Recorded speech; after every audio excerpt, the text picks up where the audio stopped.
بسم الله الرحمن الرحیم. السلام علیکم ډیر ویورز. نننې زمونږ ویډیو چې دا د چپټر نمبر یا یونټ نمبر 7 دا د کلاس 6 یونټ نمبر 7 د هغه ګرامر سیکشن ورډ مینینګ یا موږ ورته دا ویل شو چې د ټیسټ ریلیټډ څومره میټیریال دی په یونټ نمبر 7 کې دا به موږ په دې ویډیو کې چې دی هغه سټډي کوو. زموږ سره اوس یې ویډیو چې دا هغه تر اخره پورې وګورئ. اولنی نمبر زموږ سره راځي د سن از لافینګ. د سن از لافینګ دا زموږ سره سره دا زموږ سره پویم دی. نو دا پویم چې دی دا هم یو نظر چې دی دا تاسو څه کوي دا ریډ کوي چې یاره په دې کې د پویم دا کم مصري چې دی نو دا تاسو سټینزاز یا چې دی دا چې دی دا هم تاسو یو ورډ یو نظر چې دی هغه واړوئ ځکه چې داسې هم کوېسچن راتلی شي چې د دې نه موږ سره یو دغه راوالي فور ایگزامپل چې سن از لافینګ دا زموږ سره څه شی دی یا د کم دغه نه راغیستی دی یا موږ ته داسې وایي چې هر یلو لاټر ٹھیک شو. دا زموږ سره دا دغه موږ له راکړي سنټینس راکړي چې دا څه شی دی دا د کم پویم نه راغیستی شوی یا بل څه نو هسې یو نظر یې واړوئ ځان پرې ډېر کړوئ ما خو یو نظر اړول چې دی هغه ضروري دی. بل زموږ سره د پویم چې راځي که نه د پویټ تپوس کوي ټیک شو. د پویټ چې دی د هغه بایوګرافي په باره کې تپوس کوي لکه هغه بایوډیټا غواړي نو د دې پویټ چې دی هغه زموږ سره ګریټس نیکلس دا یا نیکالس چې دی دا زموږ سره څه دی ګریس نیکالس دا زموږ سره د دې پویم چې دی دا پویټ دی په 1950 کې چې دی هغه پیدا شوی دا نور هم د دې په باره کې ډیټیل دی که څوک ریډ کول غواړي نو ویډیو چې دغه لږ ټایم دپاره سټاپ کړئ او دا ډیټیل چې دی نو هغه ځان له وګورئ ټیک شو. بل زموږ سره فیګوریټیو لینګویج راځي ټیک شو. فیګوریټیو لینګویج چې دا زموږ سره ډیر زیات اهم دی د دې کم دغه چې دی د ټایپس دا زموږ سره ډیر زیات چې دی اهم دی په هر یو ټیسټ کې د دې په باره کې خامخا تپوسونه شوي دي نو دا درې څلور څیزونه دي دا موږ له پکار ده چې موږ له دې سره راځي لکه الف با تا سا ټیک شو. اولنی زموږ سره سیمایل راځي. سیمایل ته موږ په پښتو ژبه کې په اسانه ژبه کې ورته موږ تشبیه وایو یو شي د بل څیز سره تشبیه ورکول لکه موږ وایو چې دا څیز داسې دی لکه پلان کې نو دغه ته موږ سیمایل وایو. سیمایل از ا پارټیکولر وی اف using language to have an effect on reader ٹھیک شو. it make comparison د دې نه خبره شروع کیږي it make comparison between something in common ټیک شو. سیمایل کې یو خدای خبره ده ور ټول نه اهمه خبره بده کې زموږ سره د چې بده کې زموږ سره لایک او ایز چې دی دا ورډز به یوز شوی ټیک شو. یو زموږ سره لایک یوز شوی او بل ایز چې کله یو داسې سنټنس موږ لرا کې لکه اوس مثال موږ لیدا سنټنس راکړی چې ایز کولډ ایز آیس نو په دې کې وایي چې موږ سره کم یو فیګوریټیو لینګویج کم یو فیګر چې دی یا کم دغه چې دغه یوز شوی دی نو موږ وایو چې په دې کې موږ سره سیمایل چې دی هغه یوز شوی دی یا ایز لایټ ایز feather and as cold as cucumber یا چې داسې موږ لراشي کنه داسې دغه موږ لراشي نو موږ به as تا یا like ته ګورو ټیک شو. as تا او یا like ته موږ ګورو نو ډایرکټ ورته موږ وایو چې داسې شی دی دا زموږ سره سیمایل دی. بل زموږ سره میټافر راځي. میټافر چې دی د دې هم زموږ سره معنا په اردو کې کدی ته موږ وګورو یا اردو پښتو کې موږ کنایه یا استعاره ورته ټیک شو. استعاره دا به هم دغه مثال به ورکړي ټیک شو خو په دې کې as او like چې دی دا دواړه لفظونه په دې کې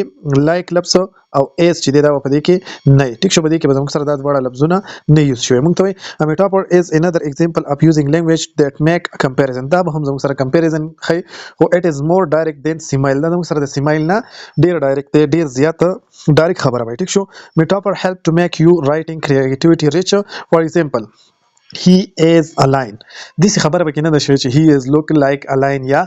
he is lion ټیک شو. دسی خبره بکې نه ده خو ډایرکټ هغه ته ویلې دي ډایرکټ هغه ته لاین ویلې دي منظرې ورته ویلې ده ټیک شو. یا when he come to the field دا ټول سنټنس شو. دا بل زموږ سره چې my mom has a heart of gold نو د سینې دی ویلې چې یاره زما مور د سرو په شان زړه لري خو هغه ډایرکټ دا خبره کړې ده چې زما مور چې ده نو د هغې زړه چې دی هغه د سرو دی. my mom has a heart of ګوډ نو دغه څه چې کله ډایرکټ خبره راشي په یو سنټنس کې موږ له دا سنټنس راکړي او دا څلور سیزونه به راکړي چې دا سیمایل دی که میټافور دی او که پرسنیفیکیشن دی نو دا یا نن اف دیس نو دغه سنټنس به راکړي موږ له اپشن راکړي نو دا سیزونه چې دي دا موږ له انتهایی اهم دي چې موږ سیمایل پیژندلی موږ میټافور پیژندلی او بل زموږ سره پرسنیفیکیشن چې دی د دې ته موږ شخص یا پرز کرنا ورته موږ یو سیز پرز کول ته موږ څه شی وایو څه شی پرسنیفیکیشن ورته وایو ټیک شو. دا د دې بوک د دې خبرې نه علاوه زه تاسو ته یو خبره کوم وایي دا ایکټ اف اسکرایبینګ هیومن کوالټي ټو ان انهیومن object یو انسان یو کوالټي ده د انسان کوالټي ده د یو انسان کوالټي ده او هغه مونږه د سیس ته ورکو د خصوصیت ته د انسان چې هغه مونږه غیر انسان سیس ته ورکو ټیک شو چې هغه انسان نه ټیک شو د انسان کوالټي ده هغه مونږ یو غیر انسان سیس سره ولیکو نو هغه ته مونږ دغه ته مونږ څه شو پرسنیفیکیشن ورته وي ټیک شو پرسنیفیکیشن از ا ټایپ اف میټافور دا هم زموږ سره د میټافور یو دغه د پرزنت ا نان هیومن thing as if it is a person ټیک شو وې دا به مونږه د یو دغه د هیومن دغه چې دی وې دا به مونږه د هیومن کوالټي چې دا به مونږه یو نان هیومن لا ورک اوټ شو د پوئټ اینڈ رائټر یوز میټافور چې دی نو دا به زموږ سره پرسنیفیکیشن او میټافور چې دی دا زموږ سره پوئټ او رائټر چې دی دا دواړه یوز کوي ټو هیلپ ریډر ټو تھنک اباوت ثینګز د سيزونو په اړه کې به لکه سوچ کوي لکه ته یو خبره دغه کې یو سړی ته یو خبره کوي یا د شعر په دغه کې یا د اسی د سبق په دغه کې د ټیکست په دغه کې نو چې ته هغه داسې کې چې دا خبره د هغه په اړه کې د سوچ وکړي د په سوچ باندې مجبوره نو دغه ټایم کې دغه لپاره چې د پرسنیفیکیشن یا میټافور چې د هغه یوز کیږي خان اوس موږ له اگزامپل لا کړی دی چې د ټری واز ټال چې دی دا چې شو د موږ سره عام سنټنس شو چې د ټری واز ټال موږ چې د پرسنیفیکیشن دی ته موږ اپلای کوو نو موږ وایو چې د ټری سټریچ اټس آرم نو د ټری چې دی دغه خو آرمز نه ټیک شو یا لاسونه ته موږ ویل شو یا آرمز چې دی څنګه دا خو موږ سره د ونی خو موږ سره څنګه نه ټیک شو چې هغه وګد کړي ټورډ سکای د صدا د سستا د اسمان طرف ته لاسونه وګد کړي نو داسې خوونه نشي کولای خدا لاسونه وګدول چې دغه چا کار دی هغه د انسان کار دی نو دا د انسان سره د انسان کریکټر دی د انسان کوالټي دا موږ غیر انسان یعنی ټری ته ونی ته موږ هغه کوالټي ورکړه نو دا څه شو دا زموږ سره د دې عمل ته موږ څه شو پرسنیفیکیشن په اسان الفاظو کې موږ وایو چې یو غیر د انسان یو کوالټي دا هغه موږ غیر انسان ته ورکړه او غیر انسان له هغه د غیر انسان د لپاره موږ ایکسپلین کړه د ایکسپلینیشن لپاره ورکړه نو دغه ته موږ پرسنیفیکیشن ورته وایو دا درې ټاپکس چې دي که زمانه نه فوښوي نو دا په بل ویډیو کې بل چانه یا په بل بوک کې یا په بل څه کې وګورئ په دا ټاپک چې دي دا د ایگزام پوینټ اف ویو د لپاره چې دي دا 100% چې دي دا موږ سره امپورټنت دي نو دا ټاپکس په کار د چې تاسو له سیمایل میټافور او پرسنیفیکیشن چې دی دا د سرازي لکه ای بي سي بل زموږ سره ډیپوډل دا چې دی څه شی دی دا زموږ سره پویم دی اسی خدا د پویم نوم دی ټیک شو دا چې دی ګولي نرګس ته وایي څه ګولي نرګس چې څه ته وایي هغه ته ډیپوډل وایي او دا چې دی چالي کلی دی نو دا ما د صرف ته دی د لپاره راغستې دی چې ډیپوډل موږ نم تاسو کولای شئ چې دا نظم چالي کلی دی نو دا زموږ سره ویلیام ورډز ټیک شو ورډز دا د څه شي د پوئټ نوم دی نو چې موږ لرازي چې ډیفوډل چالي کله پویم دا چالي کله دی نو هغه څه شي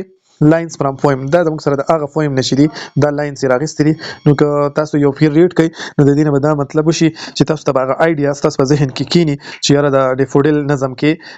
د دې نه کوم سره کوېسچن ناخلی نو هم به د دې نه یو سنټنس راوخلی چې دا موږ سره د کم نظم نه راغستې شوی دی نو موږ به ډایرکټ وایو چې دا د ډیفوډل نه بل زموږ سره راځي prepositional phrase prepositional phrase چې دی وای as a modifying phrase consisting of a preposition په دې کې به زموږ سره صحیح preposition به پکې